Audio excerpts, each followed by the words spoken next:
అందరికీ శనార్థులు. నేను మీ వాళ్ళు జడ సత్యభామ.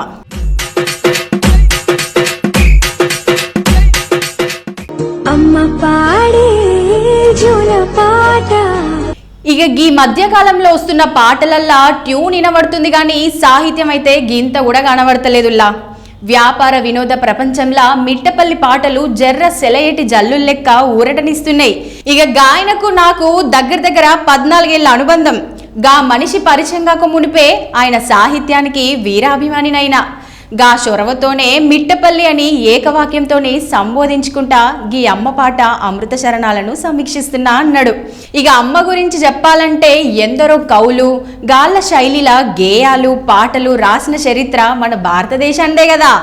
కానీ గీడ మన మిట్టపల్లి పాటలల్లా కొత్తదనం గురించి మాట్లాడుకోవాలిగా. అరే అమ్మంటే కష్టాలను కన్నీళ్లను ఓర్చుకొని ఆమె ఒడిని గుడి లెక్క చేసి కాపాడుకుంటది అమ్మ అని భాష్యం చెప్పిన కవులు మస్తు మందే ఉండ్రు.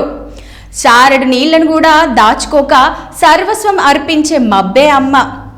మాడే ఎండను కూడా లెక్క చేయకుండా ఆమె నీడనిచ్చేదే అమ్మ అన్నడొక కవి. అంటే అమ్మ అంటే కేవలం కాపాడేది, త్యాగం చేసేది. అమ్మ అంటే స్వార్థం లేనిది అని అర్థం వచ్చేటట్టు అమ్మ సాహిత్యాన్ని మలిచిండ్రు పూర్వ కవులు. కానీ మిట్టపల్లి గాయన రీతిలా అమ్మ పాటలున్న సాహితీ సాగరాన్ని మందించి 2 శరణాల్లో కుదించి అమ్మంటే అసలైన అర్థమేందో అని గీ దునియాకి ఎరకైటట్టే చెప్పిండు.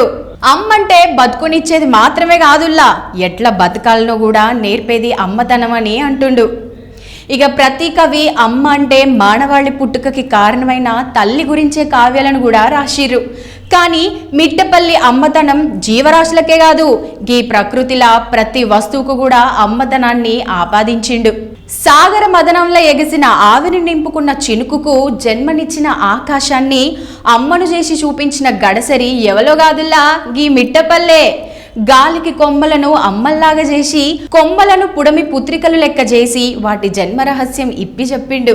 నింగిని తాకే మేడలకు పునాది రాయిని అమ్మను చేసి గదే రాయికి అందం దిద్దాలని ఉలిగాయాన్ని అమ్మలాగా వర్ణించిండు. చీకటిని చిదిమే ఎన్నెలకు జాబిలి జన్మనిచ్చిందని జతలు కలిపిండు.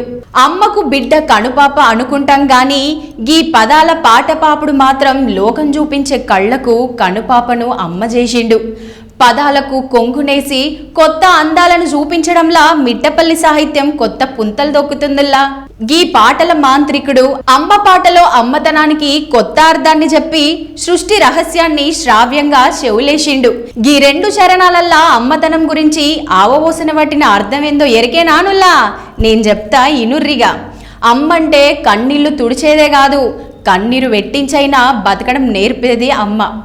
ఆకాశం నుంచి ఇడిచిపెట్టిన నువ్వు ఎంచుకున్న నీ స్థానాన్ని బట్టి నీకు సమాజంలో గౌరవం ఉంటుందని చినుకుకు చెప్పేది అమ్మ. నువ్వు ముత్యమైతవో మురికి నీటివైతివో లేక తిరిగి సముద్రంలోనే కలుస్తావో అని బతుకు పాఠం నేర్పుతుందంటాడు. ఇక మన జీవితంలో ఎదురయ్యే అన్ని ఎదురు దెబ్బ కూడా అమ్మే అంటాడు. అందమైన జీవితానికి ముందు ఆటుపోట్లు అన్నీ అమ్మ గుణాలే అని గుర్తించమంటుండు. అమ్మను ఎవ్వరూ సృష్టించలేదు, అసలు ఈ సృష్టికి మూలమే అమ్మతనం అంటాడు. ఒక్క మాటలో చెప్పాలంటే అందరూ అమ్మను మరణాన్ని దరిచేరని అమృతంతో పోలిస్తే అసలు మరణించని మానవత్వాన్ని మానవతత్వాన్ని కూడా తిరిగి బతికించే సంజీవని అమ్మతనం అంటాడు. ఈ ఒక్క శరణం చాలు మిట్టపల్లి సాహిత్యానికి శరణాలు జోడించడానికి. అమ్మ పాటలన్నిటికీ అమ్మ మొగుడి లాంటి పాట రాసిన మిట్టపల్లికి హ్యాట్స్ ఆఫ్. గుండె నిండా శనార్థులు మిట్టపల్లి గారికి. చూసినారులా మరి గీ ముచ్చట గీ పాట గురించి అమ్మతనం గురించి ఎంత ముద్దుగా చెప్పిండో మన మిట్టపల్లి. మరి గిసొంటి ముచ్చట్లు నా దగ్గర మస్తుగానే ఉన్నాయి.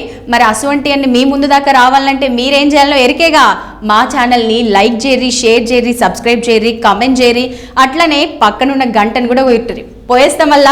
నేను మీ వాళ్ళు జడ సత్యభామ.